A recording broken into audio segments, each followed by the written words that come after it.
Assalamualaikum warahmatullahi wabarakatuh. Innal hamdalillah nahmaduhu wa nasta'inuhu wa nastaghfiruh wa na'udzu billahi min syururi anfusina wa min sayyiati a'malina. May yahdihillahu fala mudilla lahu wa may yudlil fala hadiya lahu. Asyhadu an la ilaha illallah wa asyhadu anna Muhammadan abduhu wa rasuluh la nabiyya ba'dah. Amma ba'd. Alhamdulillah, puji dan syukur kita aturkan kepada Allah Subhanahu wa taala yang mana telah memberikan kita rahmat dan karunia-Nya sehingga kita dapat melaksanakan salat subuh berjamaah di lembar satu arham ini. Salat dan salam juga tak lupa kita aturkan kepada Nabi kita Nabi Muhammad SAW serta keluarga, sahabat serta pengikut beliau hingga akhir zaman. Jamaah salat subuh Langgar Silatul Arham, kita akan melanjutkan pembacaan tanya jawab agama, yaitu mengenai operasi penegasan kelamin dan operasi plastik. Pertanyaan dari Ahmad Yunan Salahuddin dari Yogyakarta bertanya, akhir-akhir ini masalah pergantian kelamin dan operasi plastik kembali diributkan orang. Apakah ada dasar hukum yang dapat dijadikan pedoman khusus baik dari Al-Quran maupun Sunnah Nabi? Dan apakah istilah yang tepat digunakan untuk tindakan itu? Mohon penjelasannya. Jawabannya adalah memang pada waktu akhir-akhir itu banyak dipertanyakan hukum operasi pergantian kelamin.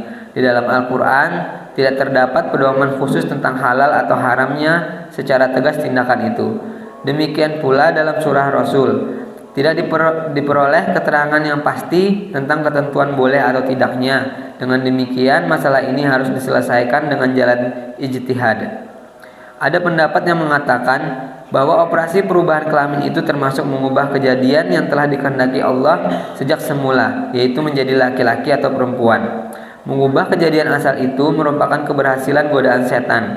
Sebab ketika setan menerima kutuk atau laknat Allah karena durhaka menolak untuk bersujud kepada Nabi Adam, dia menyatakan akan menggoda manusia agar mereka sesat, agar mereka berangan-angan kosong, agar mereka memotong telinga ternak yang akan disajikan kepada berhala mereka, dan agar mereka mengubah ciptaan Allah sesuai dengan firman Allah dalam surat An-Nisa ayat 118-119 sebagai berikut.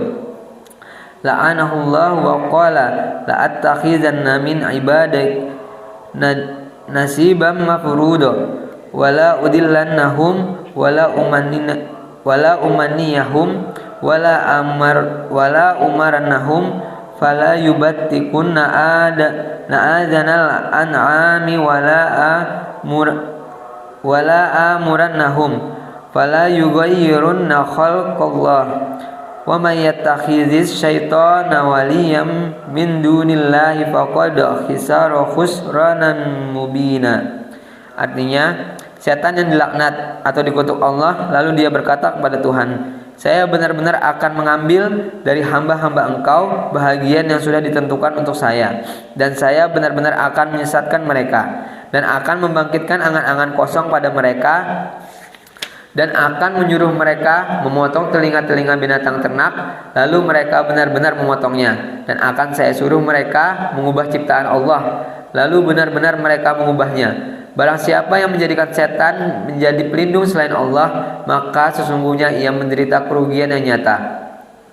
Dengan demikian, melakukan operasi pergantian atau perubahan kelamin hukumnya haram. Pendapat semacam itu rasanya cukup beralasan dalam hal yang melakukan operasi pergantian kelamin itu dalam keadaan normal.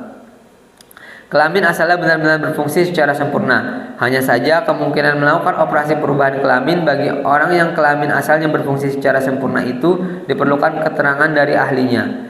Berbeda halnya dengan orang yang kelamin asalnya tidak berfungsi secara sempurna atau mengalami kelainan-kelainan. Katakanlah sebagai waria atau khunsta, baik yang nampak lebih cenderung kepada salah satu kelamin laki-laki atau perempuan, atau tergolong pada waria mutlak, sama lemah kecenderungannya kepada jenis laki-laki atau perempuan. Karena orang waria itu mengalami kelainan sehingga kelaminnya tidak berfungsi secara sempurna, yang akan berakibat bahwa kehidupannya pun akan menjadi tidak sempurna. Maka operasi penegasan kelamin baginya tidak lain dimaksudkan untuk menyempurnakan fungsi kelaminnya. Operasi penegasan kelamin bagi waria dipandang sebagai salah satu macam pengobatan. Waria yang lebih kuat unsur kelamin laki-lakinya dioperasi untuk menjadi laki-laki yang sebenarnya.